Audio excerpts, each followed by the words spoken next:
Assalamualaikum warahmatullahi wabarakatuh. Selamat pagi teman-teman, dan selamat pagi juga kepada Bapak Rizky Syafril SHI MSI selaku dosen pengampu pada mata kuliah Hukum Administrasi Negara Seksi 2021 10420064. Dan tak lupa, saya ucapkan terima kasih kepada dosen kita yang terhormat, Bapak Rizky Syafril, yang telah memberi kami kelompok satu kesempatan untuk menyampaikan materi kali ini yang membahas tentang negara hukum dan hukum administrasi. Sebelum kita mempresentasikan makalah ini, saya perkenalkan terlebih dahulu anggota kelompok kami. Saya sendiri, Rona Jauza, NIM 20042270, selaku moderator. Saya Fahri Rahma dengan NIM 2004-2012. Perkenalkan, nama saya Dwi Purnomo dengan NIM 2004-2094. Perkenalkan, nama saya Putri Kogidereka dengan nomor NIM 2042-100. Baiklah, untuk presentasi pertama, saya persilahkan kepada Fahri Rahma. Pendahuluan. Latar belakang. Indonesia adalah negara hukum. Hal ini telah dijelaskan di dalam pasal 1 ayat 3 Undang-Undang Dasar 1945 yang menyebutkan negara Indonesia adalah negara hukum.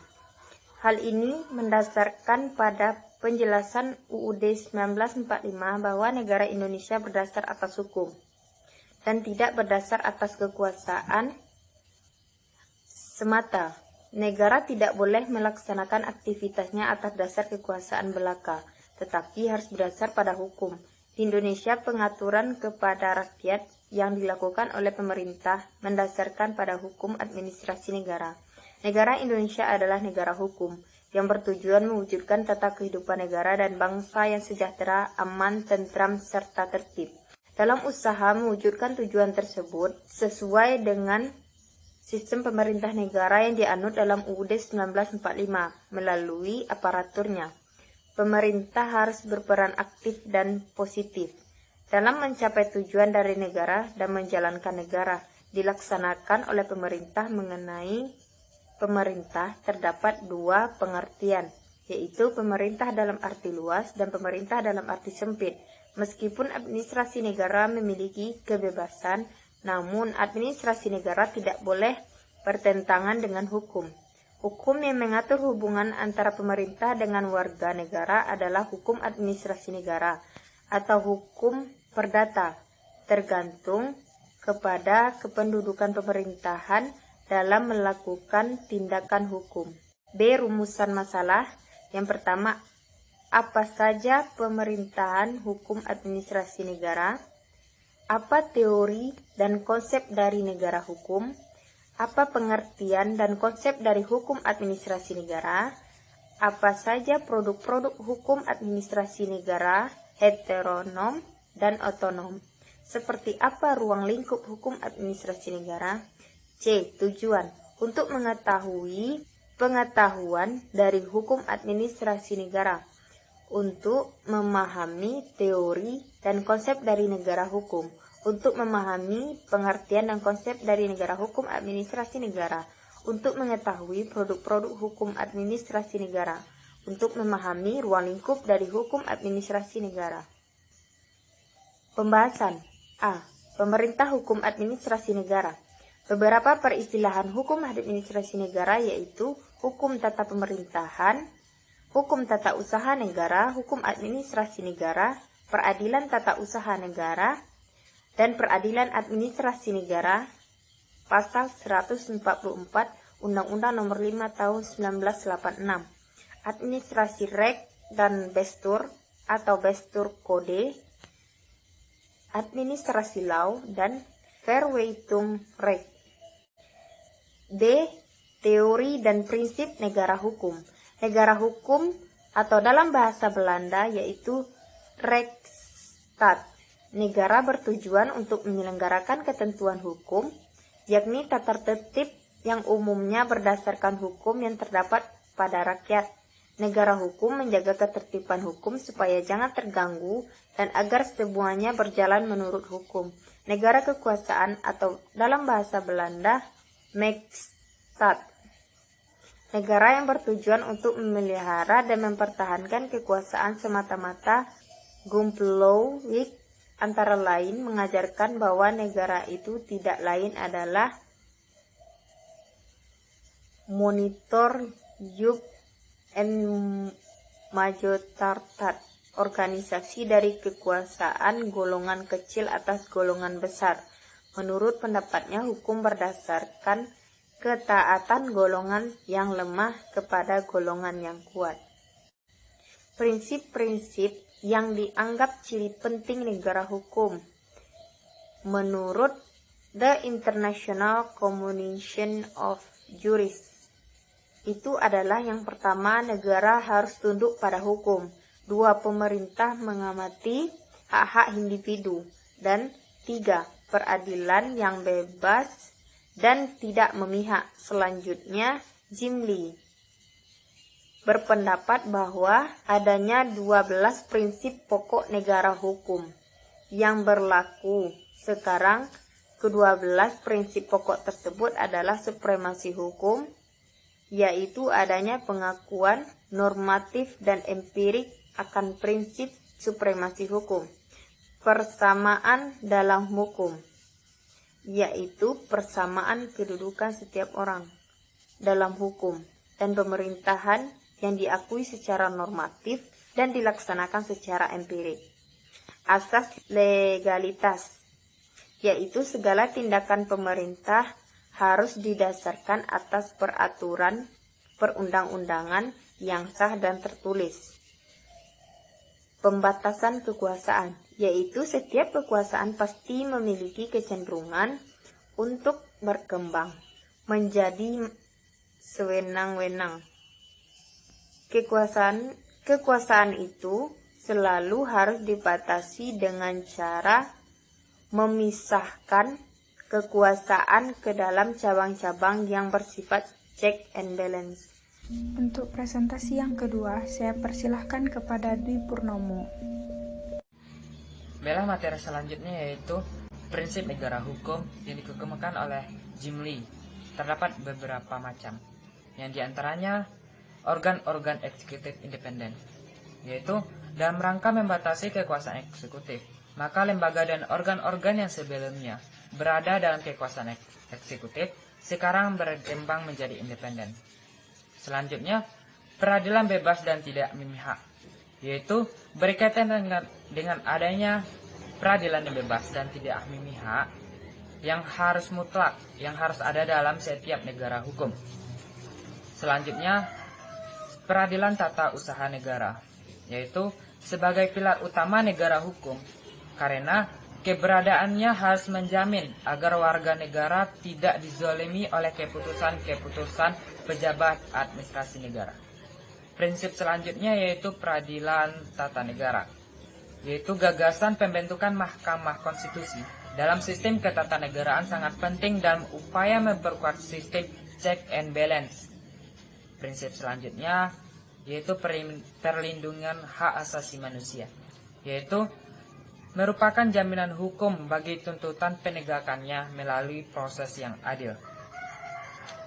Selanjutnya bersifat demokratis, yaitu dianut dan dipraktekkan prinsip demokrasi atau kedaulatan rakyat yang menjamin peran serta masyarakat dalam proses pengambilan keputusan kenegaraan, sehingga setiap peraturan perundang-undangan yang ditetapkan dan ditegakkan mencerminkan perasaan keadilan yang hidup di tengah masyarakat. Prinsip selanjutnya berfungsi sebagai cara mewujudkan tujuan bernegara. Maksudnya yaitu hukum adalah sarana untuk mencapai tujuan yang diidealkan bersama. Selanjutnya transportasi dan kontrol sosial, yaitu adanya transparansi dan kontrol sosial yang terbuka terhadap setiap proses perbuatan dan penegakan hukum, sehingga kelemahan dan kekurangan yang terdapat dalam mekanisme kelembagaan resmi dapat dilengkapi secara komplementer oleh peran serta masyarakat secara langsung dalam rangka menjamin keadilan dan kebenaran. Materi selanjutnya yaitu C. Pengertian dan konsep dasar hukum administrasi negara. Beberapa definisi hukum administrasi negara menurut para ahli. Di antaranya yang pertama yaitu dikemukakan oleh Oppenheim mengatakan hukum administrasi negara adalah suatu gabungan ketentuan-ketentuan yang mengikat badan-badan yang tinggi maupun rendah apabila badan-badan itu menggunakan wewenangnya yang telah diberikan kepadanya oleh hukum tata negara. Yang kedua yaitu dikemukakan oleh J.H.P. Beltefroid, yaitu mengatakan bahwa hukum administrasi negara adalah keseluruhan aturan-aturan tentang cara bagaimana alat-alat pemerintah dan badan-badan kenegaraan dan majelis-majelis pengadilan tata usaha hendak memenuhi tugasnya. Yang ketiga yaitu dikemukakan oleh Logeman yang mengatakan bahwa hukum administrasi negara adalah seperangkat dari norma-norma yang mengkaji hubungan hukum istimewa yang diadakan untuk memungkinkan para pejabat administrasi negara melakukan tugas mereka yang khusus. Dan yang keempat dikemukakan oleh De la Basquecoeur Anand yang mengatakan bahwa hukum administrasi negara adalah himpunan peraturan-peraturan tertentu yang menjadi sebab negara berfungsi atau bereaksi, dan peraturan-peraturan itu mengatur hubungan-hubungan antara masyarakat dengan warga negara dengan pemerintah. Dengan demikian, dapat disimpulkan bahwa hukum administrasi negara adalah hukum mengenai pemerintah atau eksekutif. Nah, di dalam kedudukannya, tugas-tugasnya, fungsi dan wewenangnya sebagai administrator negara. Hukum administrasi negara merupakan bagian dari hukum publik. Hal ini dikarenakan hukum publik mengatur hal yang berkenaan dengan pemerintahan umum. Hukum publik ialah hukum yang mengatur tindakan pemerintah dan mengatur hubungan antara pemerintah dengan warga negara atau hubungan antara orang perorangan dengan pemerintah. Hukum administrasi negara meliputi peraturan-peraturan yang berkenaan dengan administrasi. Administrasi bekerja sama dengan pemerintah, sehingga hukum administrasi negara atau HAN disebut juga hukum tata pemerintah. Materi selanjutnya yaitu D. Produk-produk hukum administrasi negara.